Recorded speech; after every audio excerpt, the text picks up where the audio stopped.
Good morning, dear students. I am Vinodha Srivastav, and today in this online video session, I will just tell you about the substance, mixture, and the separation of mixture.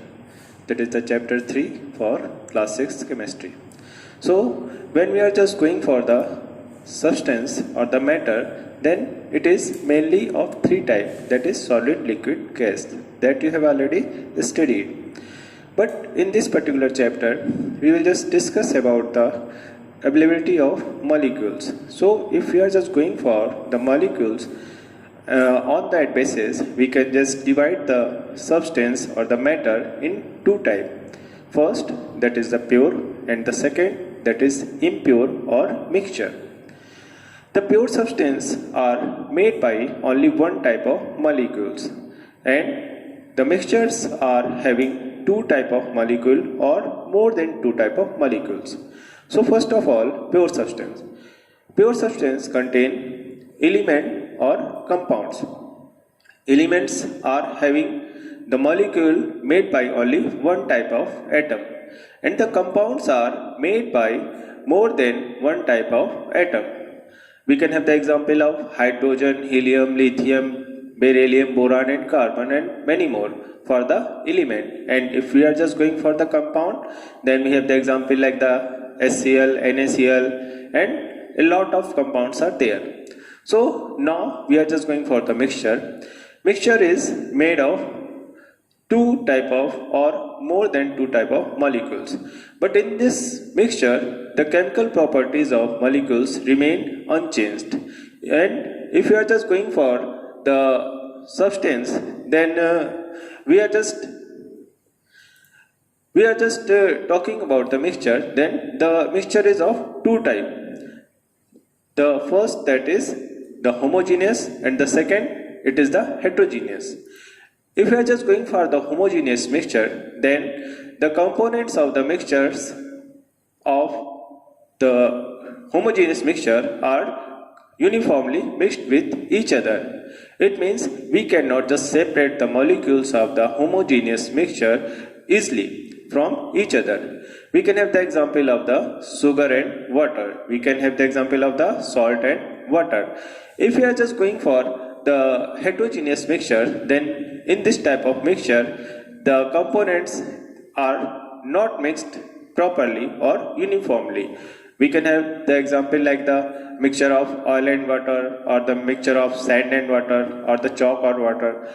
So when we are just going for these mixtures, many times it is required to just separate these components from the mixture. So why we are required to just separate this component of mixture from each other? Because when we are just going to obtain pure substance from a mixture, then the separation is required. Many times there are a lot of impurities. To remove those impurities, we require the separation, and many times we have to just separate the two or more the different components from a mixture. So the separation is required for this purpose. Now, when we are just going for the method of separation, then there are a lot of methods by which we can just separate the component of mixture. First of them, that is the hand picking. Second, you can just have sieving, magnetic separation, filtration, centrifugation, kerning, loading, sedimentation, decontamination. A lot of methods are there. Those are just used to separate the components of mixture. So when we are just going for the mixture, there are a lot of type of mixtures: solid mixture, solid liquid mixture, solid gas mixture, liquid mixture, liquid gas mixture, and gas mixture. So first of all, we will talk about the solid mixture and how we have to just separate this solid mixture. When we are just going to separate the solid mixture, we have the first process, that is sieving. In this particular process, we just use the sieve to differentiate the component of mixture. This particular process is just based on the different size of the components. We can just separate the flour from the bond, and we can just separate the different size of grains. Those are just mixed with each other. So this particular process is just mainly used for the separation of solid and solid liquid. And when we are just going for the next one, that is the magnetic separation.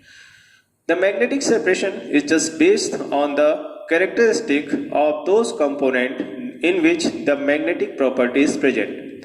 And this separation is just done by the help of magnet. If a component that have the magnetic property is just mixed with in the mixture, and we have to just separate that from the mixture, then we have to just use the magnet in this particular format, and we have to just keep the magnet for some ever from the mixture so that the magnetic component can be just separate easily. Now when we are just going for the next, then it is the sublimation.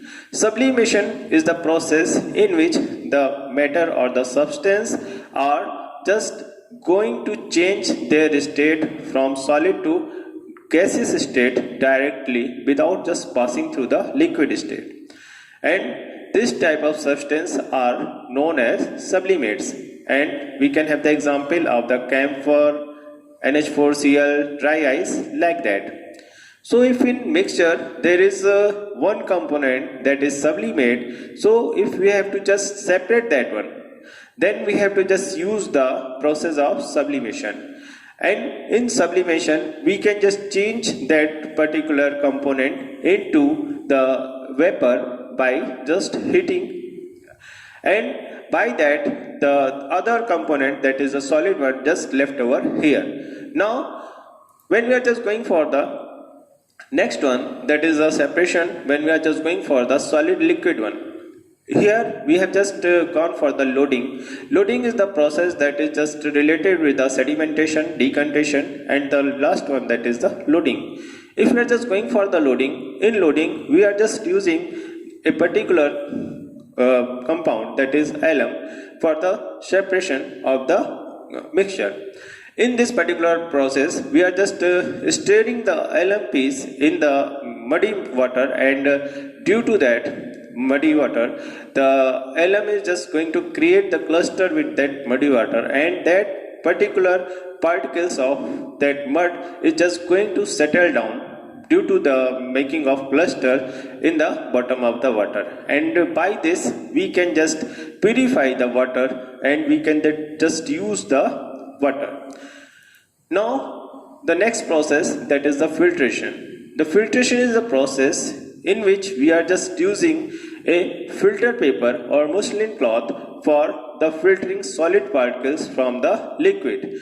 And when we are just going to use that filter paper is a round shape paper, and we have to just make the cone of that paper like this, and we have to just keep that cone in this funnel, and we have to just pour this liquid through this stirring rod. And when this liquid is just going to pour in this filter paper, the small particles, those are just coming with the mixture, are just kept over in this filter paper. Those we are just using in this funnel, and these small particles of the solid will just remain over here, and the pure form of the liquid will just come in the beaker. So this was the filtration, in which we can just separate the small particles through the filter paper from the liquid. Now when we are just going for the mixture, there are a lot of methods of separation. I have just told you some of them, and just I think it will be clear to you. Thank you.